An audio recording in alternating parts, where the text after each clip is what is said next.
leave the ministry, the government has been able to acquire modern printers, and all the pending supplier debts have been paid.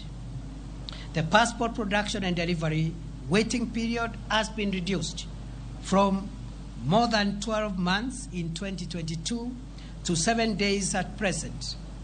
The backlog of 724,000 passports has been cleared, and the challenge now is to expedite the delivery process to clear the 85,000 uncollected passports that are ready. As I leave the reins of the ministry, I am proud to report that the corruption cartels of staff and members of the public that used to harass passport applicants have been dismantled, and 17 ringleaders, including immigration officers, are facing ongoing criminal prosecution.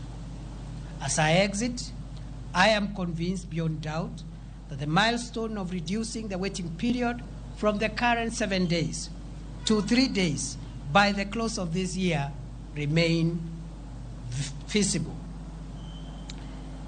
In the days ahead, we must confront and succeed in reforming the institutions of our nation.